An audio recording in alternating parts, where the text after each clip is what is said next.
Lorsqu'il plut à celui qui m'avait mis à part de révéler en moi son Fils, afin que je l'annonce parmi les païens.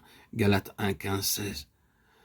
Toute vérité, toute doctrine, tout thème, tout sujet qui n'est pas une révélation de Christ est un ministère de Christ et qui ne l'introduit pas, ni ne le rend plus grand et plus plein dans la vie, a manqué son but, a été éloigné et séparé du dessein de Dieu.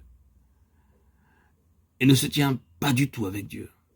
Dieu ne nous a pas remis en premier lieu un ensemble de vérités, de thèmes, de sujets, quoi que l'on puisse trouver de grands thèmes dans la parole de Dieu, tels que l'expiation, la rédemption, la sanctification et beaucoup d'autres. Il nous a donné un homme. Tout avec Dieu d'éternité en éternité est inséparablement lié à un homme appelé Jésus. Peut-être vous vous demandez quelle est la valeur pratique de dire de telles choses. La valeur pratique est celle-ci, que vous ne parviendrez jamais dans la signification et la valeur des choses, même si vous deviez vous en occuper toute votre vie durant. Si elles sont considérées en tant que choses en elles-mêmes, dans toute vérité, la seule dynamique est le Christ vivant, notre Seigneur Jésus. La sanctification, c'est Christ, tout comme la justification, c'est Christ.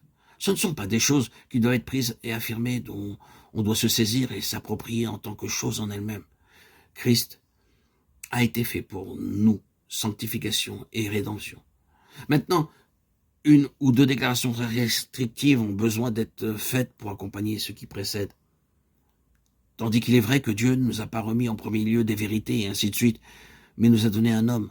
Tandis qu'il est vrai que Dieu n'a pas développé une religion, mais a présenté un homme. Tandis que nous sommes appelés à prêcher non pas le salut, mais le Sauveur. Nous devons nous souvenir que même cela, ce n'est pas de façon officielle que nous avons affaire avec un homme, mais avec ce qu'il est personnellement. Par le mot officiellement, nous voulons dire que ce n'est pas la fonction qu'il occupe en tant que rédempteur, sauveur, médiateur ou toute autre désignation parmi celles qui peuvent lui être données représentant son œuvre officielle que nous devons nous intéresser. Ce n'est pas la première chose, mais l'homme lui-même.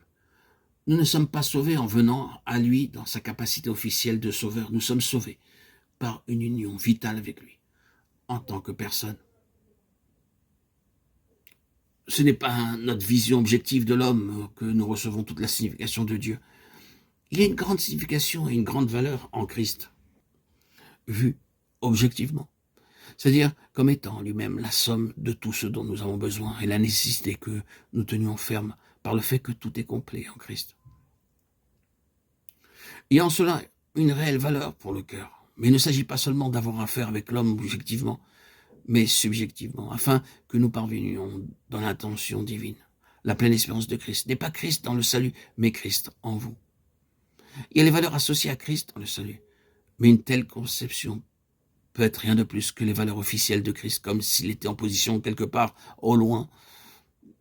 Les valeurs pratiques de Christ, non seulement connues subjectivement, elles sont ce qu'il est en lui-même, et non pas ce qu'il est dans une fonction.